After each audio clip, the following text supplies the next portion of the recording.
Hi, it's not cooperating. All right, so I was just over on Sexy Monkey's channel, and Sasha, at the request of Roger over at Channel Dawnstar, was asked to review the film At Close Range, and I was like, I remember I reviewed that, and I really liked the film. And I left on the comment section, excellent, underrated film.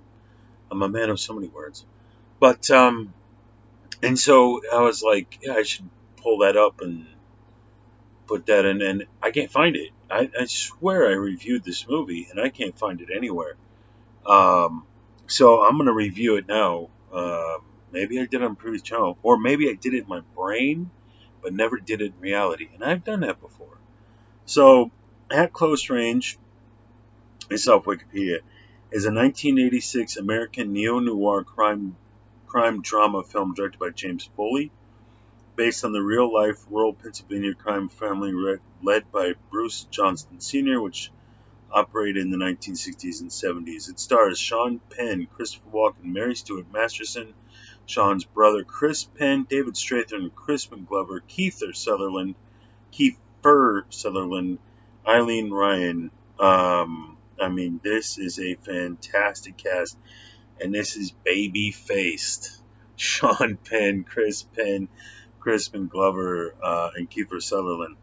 So what you have here, the movie starts out with a guy named Brad Whitewood who, I don't know if they ever said, he seems like a high school dropout, and he's maybe 19 or 20, still quite young, and he's living with his mom, who in turn is living with her mom in a very downtrodden white trash life, basically, and that's being polite. If you watch the movie, that's being polite. And so one day, Brad is hanging out, and in walks Christopher Walken, who's looking for Brad's mom. And what is Christopher Walken's Bradford? Oh my gosh! So it's Bradford and Brad. I'm just gonna go by Christopher Walken and Sean Penn. So Christopher Walken comes walking in the door, and these two grown men. Sean Penn's 20 years old, 18, 19, 20 years old. Christopher Walken, say 35, 40, not 40, somewhere in his 30s. They don't recognize each other, but they're father and son. And Christopher Walken hasn't seen Brad since he was in diapers or something, if he's ever seen him before. And then Chris Penn, who is in real life Sean Penn's brother, plays Sean Penn's brother in the film. And I'm sure his character has a name, Tommy Whitewood. And Crispin Glover's sitting in the other room on the couch, and Crispin Glover goes, Christopher Walken goes, "Is that Tommy?" He's like, so here's a guy who had two sons, and he doesn't recognize them, you know. But he's just marched back into their life and says, "Here's $500 or something for your mom." So he's back in town after how many years, and probably just looking to hook up with the mom. Was his motivation there? But he's impressed with his son, who's now again just out of high school age. Around the same period of time, um, Sean Penn meets Mary Stuart Masterson, plays Terry, who's still in high school. Um, they're a little off in age, but they're still young people. They would have gone to high school together, kind of thing. And they don't fall in love right away, but they fall into flirtation. I'll be polite. They like each other, but initially very surface level. But that relationship is going to develop in time until they fall in love. Meantime, Sean Penn's curious about obviously who his dad is. So he's got two things going on at once. Who is this girl? She's cute. I really like her. Oh my god, I met my dad finally. Okay. I'm not gonna remember. There's a dude from the TV show In the Heat of the Night, Alan Autry, I think. Pretty sure that's right. And yeah, I'm confident that's right. Muscular guy. He plays Sean Penn's mom's boyfriend, who one night kicks Sean Penn out because he's making too much noise when the guy's got to go work the next day. So Sean Penn goes to finds out where his dad lives and goes to look for a place to stay. Excuse me.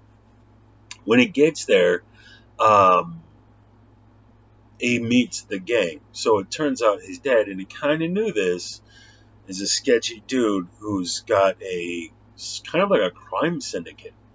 So in steps R.D. Cole, who's been in a bunch of movies, Young Guns 2, one with Bruce Willis, excellent actor, and he's always played a sketchy, ominous, and imposing figure.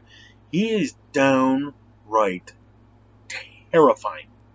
He's the guy sitting in the corner room who don't say much, and you're trying not to shit your pants just because he's over there. Like, he is downright terrifying, and not without trying, without lifting a finger. He's just got this incredibly imposing presence. Tracy Walter, all these guys have been in a bunch of movies. Tracy Walter and Artie Call, both in Young Guns too. Tracy Walter plays Sean Penn's Uncle Patch. Artie Call, I believe, is another uncle. And then David Strathern plays Tony Pine, who's a friend of the crime family. And there's one more guy, J.C. Quinn, who plays Boyd.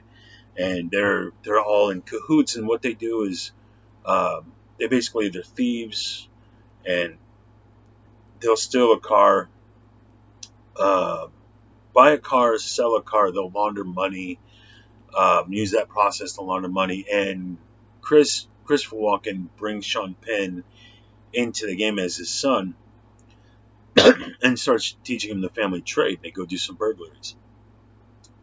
Sean Penn has some buddies, and that's Crispin Glover, Kiefer Sutherland, I want to say Stephen Joffrey, and Jake Dingle.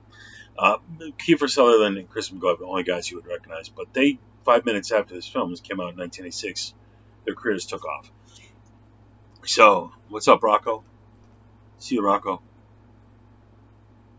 I'll miss you. So anyway, Sean Penn's buddies follow his lead as he's learning from his dad.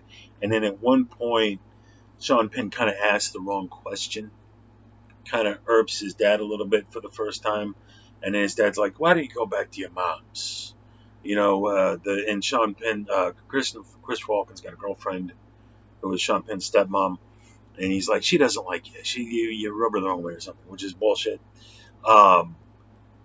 And so Sean Penn grabs his buddies, and they start doing the things that his dad was doing, stealing tractors and stuff. At one point, Sean Penn gets shot in the face, shotgun from the farmer whose tractor they're stealing, and he ends up in jail. And so what happens here is Sean Penn, at one point, the crime family, Christopher Walken, already call these guys. They run into this guy who's sitting there with like a district attorney or something, having died by happenstance. They run into each other, and this guy they know who used to work on the crew is talking to somebody in law enforcement at a diner. And so they grab him in the parking lot. Hey, come with a ride with us. They take him out to the river and they kill him. And at first, for Sean Penn, it was all fun and games. We're just stealing stuff. Nobody's getting hurt. Now it's murder.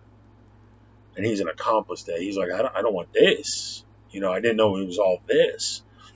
And so he's falling in love at the same time again with his girlfriend.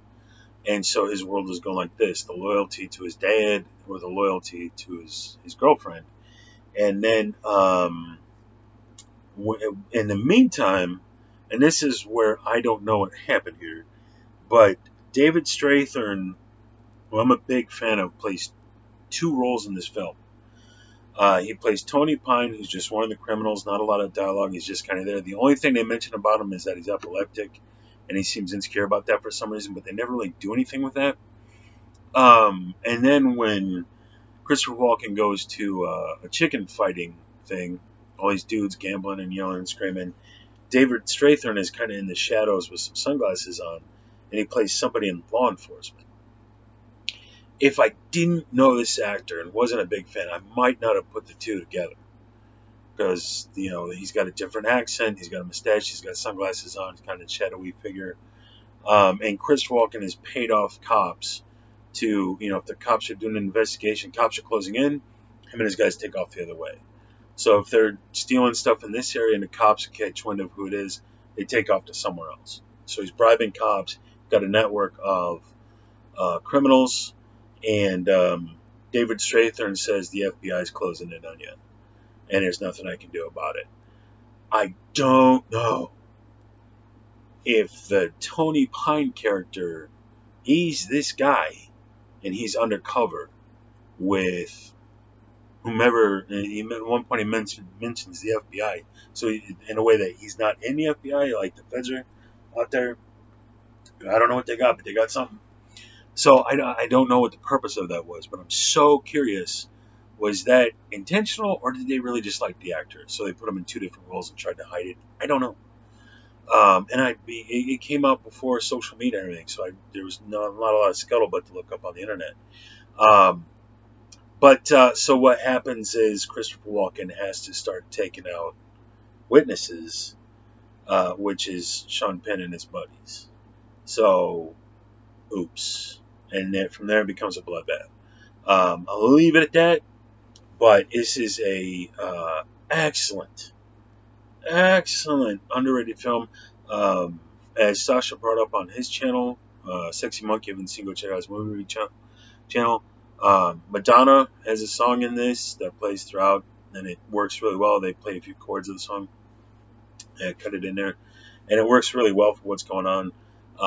This has got a very nostalgia feel. If you lived in the 80s, this feels like the 80s. And there's something about Pennsylvania. Anytime I see Pennsylvania, I go, is that Illinois, where I'm from? Around the area. Everything I see in Pennsylvania, in movies and TV shows, always looks like the Ottawa area in Illinois that I've been to. So, I don't know. But for me, it has that, oh man, I remember. That's like when I was a kid. I remember when we had that little box screen TV with 3 channels. I remember living in a shanty just like that. You know, if anybody's out there going, what was Whitey's life when he was a kid? If I was 5 years old and in the background in one of these scenes, this is what my life looked like. You know, this is where my aunt lived in a house just like this. You know, my grandparents lived in a house just like this down in Southern Illinois. This is how Whitey grew up. Yeah, so go watch At Close Range, and it's kind of not far from, my stepdad was more of a petty criminal. He wasn't all this, but that basically it's a very similar situation to what I grew up in. So, At Close Range, excellent writing, excellent direction. The cast is fantastic, absolutely fantastic, wall to wall. And Kiefer Sutherland hardly has 2 pieces of dialogue. But then at the end of the film, which I'm not going to give away, he's like there as if there was some significance to this character that got edited out. And I don't know what that is because it was so long ago. And then there's 3 curiosities I have about this film that I don't have the answers to. If you know, let me know. Crispin Glover and Kiefer Sutherland. Crispin Glover would have been in Back to the Future, would have came out the year before this came out. And he plays Marty McFly's dad in that film. Martin McFly. And so he would have been huge. Back to the Future was massive. He has this small role in this comparatively tiny film that nobody's seen. And so I'm curious, was this shot before Back to the Future or after, or how that lined up that he has this small role in this small film, but a big role in a massive film right around the same time? And I don't know how it worked. Kiefer Sutherland would have been in Young Guns 2. They would have been shooting a year after this came out for Young Guns 2.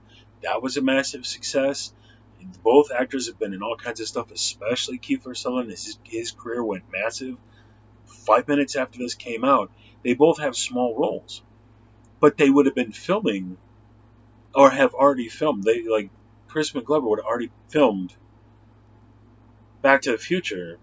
So it did Back to the Future, did they shoot this, then Back to the Future, and this came out after Back to the Future, but it was before Chris McGlover. I don't know. But it's interesting, these 2 guys whose careers just went blam and skyrocketed 5 minutes after this came out, or at the same time, right after this came out. Why did they have these small roles? So did these guys just really like the project? And so, oh, yeah, I'll go take that, man. I love the script, And so did Kiefer Sutherland read for Sean Penn's character, but Sean got the role. But Kiefer was like, hey, if you need me for something, I love the project so much. I got to go do Young Guns too, but put me in this in a small role.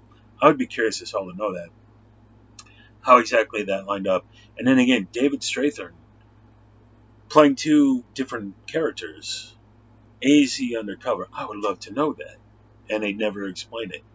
Or I'm too ADD and I missed it. I'm not really sure. But they really never. So there was.